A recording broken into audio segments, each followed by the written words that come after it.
M സ്വരാജിനെ കളത്തിലിറക്കാൻ CPM തീരുമാനിച്ചതോടെ രാഷ്ട്രീയ കേരളത്തിന്റെ കണ്ണും കാതും നിലമ്പൂരിലേക്കായിരിക്കുകയാണ്. ഒരു വെടിയൊച്ചയുടെ ദൂരമുണ്ട് നിലമ്പൂരിലെ രാഷ്ട്രീയ ചരിത്രത്തിന്. ഇന്ത്യൻ ചരിത്രത്തിൽ ആദ്യമായി ഒരു MLA കൊല്ലപ്പെട്ട കൊലപാതക രാഷ്ട്രീയത്തിന്റെ ദൂരം.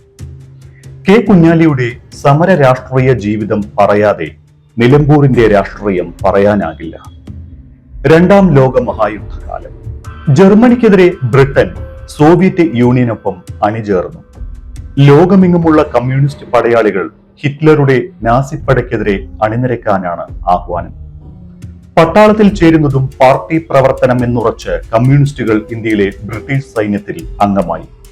അങ്ങനെ 1942 കൊണ്ടോട്ടിക്കാരനായ കെ കുഞ്ഞാലിയും സൈന്യത്തിലെത്തി.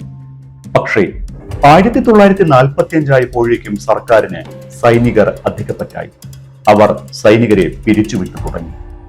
അതിനിടയ്ക്ക് കുഞ്ഞാലി കമ്മ്യൂണിസ്റ്റാണ് എന്ന് കാണിച്ച് നാട്ടിൽ നിന്ന് ഒരു ഊമക്കത്തെത്തി. അതോടെ കുഞ്ഞാലി ഉൾപ്പെടെ നിരവധി പേരെ സൈന്യത്തിൽ നിന്ന് പറഞ്ഞുവിട്ടു. അന്ന് കുഞ്ഞാലിക്ക് പ്രായം വെറും 22 വയസ്സ്. ബീഡി കമ്പനിയിൽ പണിക്ക് പോയപ്പോഴാണ് കമ്മ്യൂണിസ്റ്റ് ആശയങ്ങൾ കുഞ്ഞാലിയുടെ തലയിൽ കയറിയത്. സൈന്യത്തിൽ നിന്ന് തിരിച്ചുവന്ന് നാട്ടിൽ പാർട്ടി പ്രവർത്തനം തുടർന്ന കുഞ്ഞാലിയെ മൈസൂരുവിലെ ബീഡി തൊഴിലാളികൾക്കിടയിലേക്ക് അയക്കാനാണ് പാർട്ടി തീരുമാനിച്ചത്. പല ഭാഷകൾ കൈകാര്യം ചെയ്യാനുള്ള കഴിവും സൈനികൻ എന്ന ലോക പരിചയവും പാർട്ടിയോടുള്ള അചഞ്ചലമായ കൂറും കാരണമാണ് കുഞ്ഞാലിക്ക് നറുക്കു വീണത്. അങ്ങനെ കുഞ്ഞാലി മൈസൂരിലെ ബീഡി തൊഴിലാളികളെ സംഘടിപ്പിക്കാൻ പ്രവർത്തിച്ചു. പിന്നീട് നിലമ്പൂരിലേക്കായിരുന്നു കുഞ്ഞാലിയുടെ നിയോഗം. തോട്ടം തൊഴിലാളികളെ സംഘടിപ്പിക്കണം, തൊഴിലാളി സംഘടനയുടെ കരുത്തു കൂട്ടണം. അതായിരുന്നു പാർട്ടി ഏൽപ്പിച്ച ദൗത്യം. 1950ഓടെ കുഞ്ഞാലി എന്ന ഉശിരൻ നേതാവ് കാളികാവിലെത്തി നിലമ്പൂരുകാരനായി. കമ്മ്യൂണിസ്റ്റ് പാർട്ടിയുടെ തൊഴിലാളി സംഘടനയായിരുന്ന AITUC ആയിരുന്നു കുഞ്ഞാലിയുടെ തട്ടകം. നിലമ്പൂരിൽ ഒറ്റയ്ക്കൊരു സമര മുന്നേറ്റമായി മാറുകയായിരുന്നു പിന്നീട് കുഞ്ഞാലി.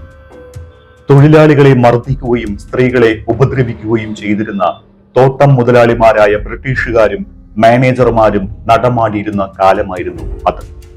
ഒത്ത അഭ്യാസിയും കരുത്തനുമായിരുന്ന കുഞ്ഞാലിയുടെ വരവോടെ നിലമ്പൂരിന്റെ തൊഴിലാളി സംഘടനാ പ്രവർത്തനം മാറിമറിഞ്ഞു. തൊഴിലാളിയെ മർദ്ദിച്ചവരെ കുഞ്ഞാലിയും സംഘവും തിരിച്ചടിച്ചു. മാനേജർമാരുടെ ഗുണ്ടകളെ കുഞ്ഞാലി ഒറ്റയ്ക്ക് അടിച്ചു വീഴ്ത്തി. സ്ത്രീകളുടെ ദേഹത്ത് കൈവച്ചവരെ സംഘടന കൈകാര്യം ചെയ്യാൻ തുടങ്ങി. പാവപ്പെട്ട തൊഴിലാളികൾക്കും സ്ത്രീകൾക്കും ചോദിക്കാനും പറയാനും അങ്ങനെ നിലമ്പൂരിൽ ഒരു നേതാവുണ്ടായി. പാട്ടത്തുക കുറയ്ക്കണമെന്ന് പറയുന്ന തൊഴിലാളികൾക്കെതിരെ കള്ളക്കേസെടുത്ത് പീഡിപ്പിച്ചിരുന്നു പോലീസ്. ഇങ്ങനെ മുതലാളിമാർക്ക് ഒത്താശ പാടുന്ന പോലീസുകാരും കുഞ്ഞാലിയുടെ കരുത്തറിഞ്ഞു. മുതലാളിമാരുടെ വീട് പണിയൽ ഉൾപ്പെടെയുള്ള സമരങ്ങൾക്ക് കുഞ്ഞാലി നേതൃത്വം നൽകി. മുതലാളിമാർക്കും മാനേജർമാർക്കും ജീവനിൽ ഭയമുണ്ടായി. അവർ തൊഴിലാളികളെ ദ്രോഹിക്കുന്ന നടപടികളിൽ നിന്ന് പതിയെ പിന്തിരിഞ്ഞു. കുഞ്ഞാലിയിലൂടെ പാർട്ടി തൊഴിലാളികൾക്കിടയിൽ പടരുകയായിരുന്നു. അടിക്ക് തിരിച്ചടി എന്ന ശൈലിയുമായി കുഞ്ഞാലി നിലമ്പൂരിലെ തൊഴിലാളികളുടെ അനിഷേധ്യ നേതാവായി. 1962 പാർലമെന്റ് തെരഞ്ഞെടുപ്പിൽ കുഞ്ഞാലി മത്സരിച്ചുവെങ്കിലും വിജയിച്ചില്ല. പിന്നീട് പഞ്ചായത്ത് പ്രസിഡന്റായി തിരഞ്ഞെടുക്കപ്പെട്ടു. 1964 രാഷ്ട്രീയ സാഹചര്യങ്ങൾ ആകെ മാറിമറിഞ്ഞു. കമ്മ്യൂണിസ്റ്റ് പാർട്ടി പിളർന്നു. CPIയും CPMുമായി. കുഞ്ഞാലി CPMനൊപ്പം നിന്നു. CPMുകാരെ ചൈനീസ് ചാരന്മാരെന്ന് മുദ്രകുത്തി സർക്കാർ തടവിലാക്കി. അങ്ങനെ കുഞ്ഞാലിയും ജയിലിലായി.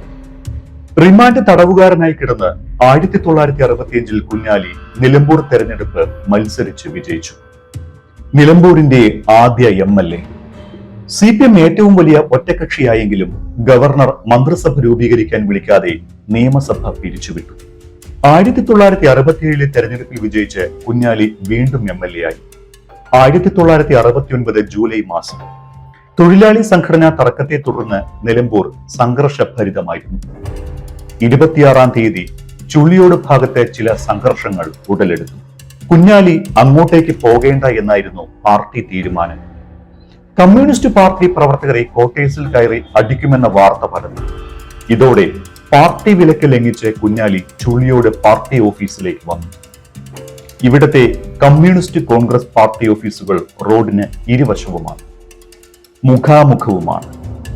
കോൺഗ്രസ് ഓഫീസിലേക്ക് ആര്യാടൻ മുഹമ്മദും എത്തി.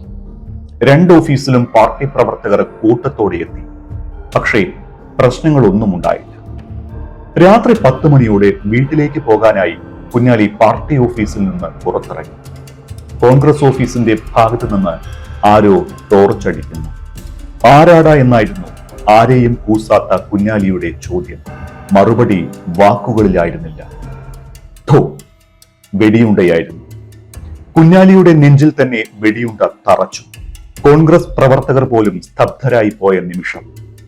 സംഘർഷമുണ്ടായിരുന്നുവെങ്കിലും അത് വെടിവയ്പ്പിലേക്ക് എത്തുമെന്ന് ആരും വിചാരിച്ചില്ല. സംശയങ്ങളെല്ലാം കോൺഗ്രസ് ഓഫീസിൽ ഉണ്ടായിരുന്ന ആര്യാടൻ മുഹമ്മദിന്റെ നേർക്ക് തന്നെ നീണ്ടു. തന്നെ വെടിവെച്ചത് ആര്യാടനും കൂട്ടരുമാണ് എന്ന് കുഞ്ഞാലിയുടെ മരണമൊഴിയുമുണ്ടായി. ഇതോടെ കോൺഗ്രസ് ജില്ലാ കമ്മിറ്റി സെക്രട്ടറി ആയിരുന്ന ആര്യാടൻ മുഹമ്മദ് കേസിൽ 1-ാം പ്രതിയായി. ജൂലൈ 29-ന് 47-ാം വയസ്സിൽ കുഞ്ഞാലി MLA കോഴിക്കോട് മെഡിക്കൽ കോളേജിൽ വെച്ച് മരിച്ചു. നിലമ്പൂരിനെ അടിമുടിയറിഞ്ഞ രാഷ്ട്രീയ നേതാവിന്റെ വിയോഗം എല്ലാ വിഭാഗം ജനങ്ങളെയും വേദനയിലാഴ്ത്തി. ആര്യാടനോട് പകരം വീട്ടുമെന്ന മുദ്രാവാക്യങ്ങൾ നിലമ്പൂർ ആകാശത്ത് പാറി നടന്നു. കേസിൽ 1 വർഷത്തോളം റിമാൻഡ് പ്രതിയായി ആര്യാടൻ ജയിലിൽ കഴിഞ്ഞു. EMS മന്ത്രിസഭ വീണു. CPI-കാരനായ C. അച്യുതമേനോൻ മുഖ്യമന്ത്രിയായി. കരുണാകരൻ ആഭ്യന്തരമന്ത്രി. കുഞ്ഞാലി വധക്കേസിൽ കാര്യങ്ങൾ മാറിമറിഞ്ഞു. ആര്യാടൻ മുഹമ്മദ് ഉൾപ്പെടെയുള്ളവരെ കോടതി വെറുതെ വിട്ടു. 2 കാര്യങ്ങളാണ് ആര്യാടന് അനുകൂലമായത്. കുഞ്ഞാലിക്ക് വെടിയേറ്റത് കോൺഗ്രസ് ഓഫീസുള്ള മുകളിലെ കെട്ടിടത്തിൽ നിന്നല്ല എന്നായിരുന്നു ഡോക്ടർമാരുടെ മൊഴി. കുഞ്ഞാലിക്ക് വെടിയേൽക്കുന്ന സമയം ആര്യാടൻ ഉണ്ടായിരുന്നത് ആ കോൺഗ്രസ് ഓഫീസിലായിരുന്നു. ഉയർന്ന അളവിൽ മരുന്ന് കുത്തിവെച്ച കുഞ്ഞാലിക്ക് മരണമൊഴി നൽകാനാകില്ല എന്നായിരുന്നു പ്രതിഭാഗത്തിന്റെ മറ്റൊരു വാദം. ഇതെല്ലാം അംഗീകരിച്ചാണ് കോടതി ആര്യാടനെയും 25 പ്രതികളെയും വെറുതെ വിട്ടത്. പിന്നീട് 1971-ൽ കുഞ്ഞാലിയെ വെടിവെച്ചുവെന്ന് ആരോപിക്കപ്പെട്ട ഗോപാലൻ എന്ന കോൺഗ്രസ് പ്രവർത്തകനെ പാർട്ടി പ്രവർത്തകർ കുത്തിക്കൊന്നു. ഈ കേസിലും ആരും ശിക്ഷിക്കപ്പെട്ടില്ല. കാലം പിന്നെയും കടന്നുപോയി. നിലമ്പൂരിൽ നിന്ന് MP ഗംഗാധരനും പിന്നീട് ആര്യാടൻ മുഹമ്മദും കോൺഗ്രസ് സ്ഥാനാർത്ഥികളായി നിയമസഭയിലെത്തി. ഇന്ദിരാവാഴ്ചയ്ക്കെതിരെ രൂപം കൊണ്ട സംഘടനാ കോൺഗ്രസിലേക്ക് ആര്യാടൻ മുഹമ്മദ് ചേക്കേറി. 1980-ൽ സംഘടനാ കോൺഗ്രസും CPM-ഉം ഒരേ ചേരിയിലായി.